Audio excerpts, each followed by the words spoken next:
Hi, I'm Jennifer Pollard, Chief Operating Officer with TMA SF Connects. I'm joined by TMA SF Connect staff member Jeff Lee, Program Director. Today, we are discussing the efforts of WETA to offer a transit option that builds on the legacy of commuter transportation and reflects the best practices refined during the COVID-19 pandemic. TMA SF Connects has supported the use of public transportation services in the Bay Area and its benefits for the past 30 years. We are a privately funded nonprofit that promotes alternatives to driving alone. Our goal in this interview series is to explore and highlight the efforts that WETA is undertaking to offer safe and reliable transportation for the returning commuter. We'd like to welcome and thank Thomas Hall, WETA's Public Information and Marketing Manager, for taking the time to talk with us today. Thank you, Jennifer. Next, we'd like to discuss the safety measures on WETA and the resources available to the commuters. Can you please briefly describe the safety enforcement measures on the ferries and at their terminals? So San Francisco Bay Ferry is a very controlled environment. We have 4 crew members on all of our boats. That's a captain and 3 deckhands. That ensures that every deck of the ferry is monitored by deckhands.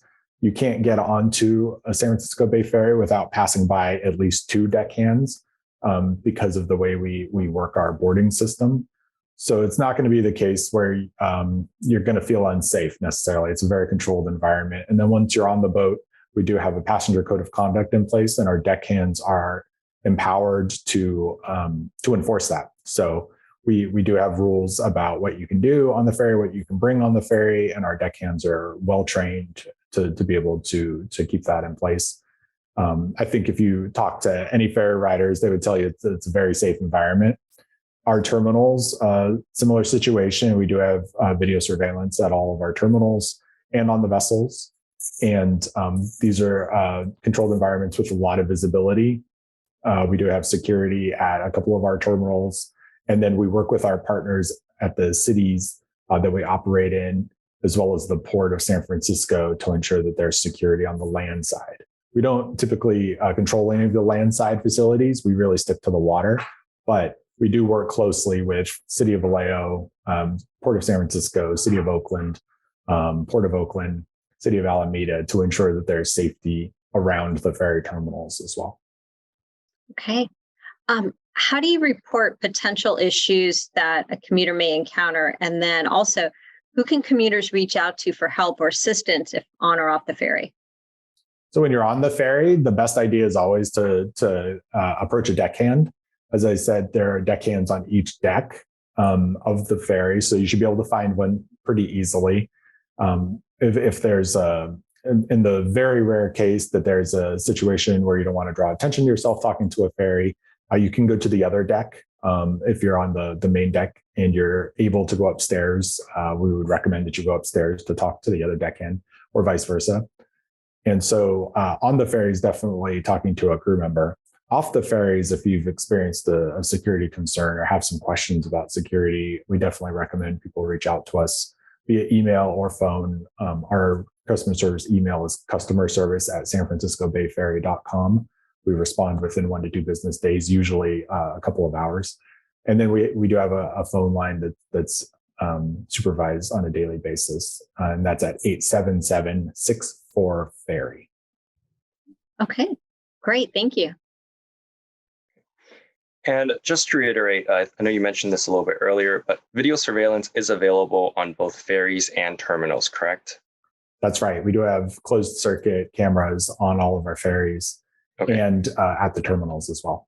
Okay. And then may I ask, what about parking lots?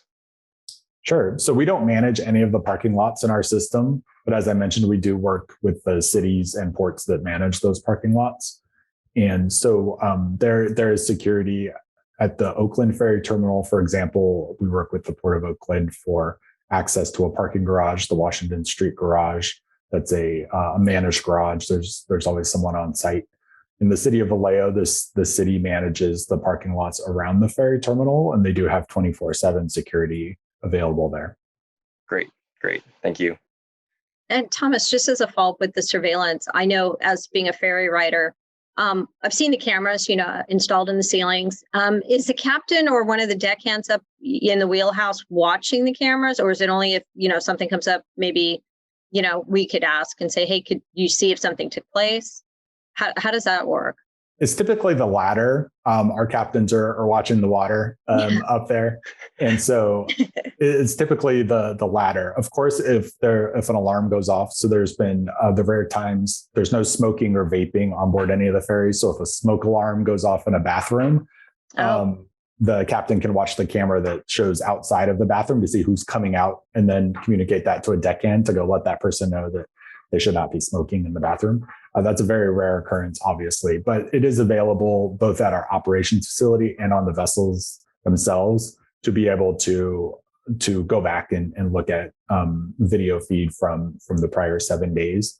For our terminal cameras, we typically do have operations staff, our dispatchers and others who have screens up with the cameras at the terminals. Some of that is for queue management and to make sure that the boat's arriving on time and that the queue is managed properly, but it's also for security purposes so that we can alert captains and crews if for whatever reason there's an issue. Great, thank you. So thank you for reviewing the safety resources and features on WITA. So that wraps it up for our conversation with WITA. Thank you once again, Thomas Halls, WITA's Public Information and Marketing Manager, for taking the time to answer our questions. And thank you, Jeff, for joining me today as well. Thanks, Thomas. Thank you.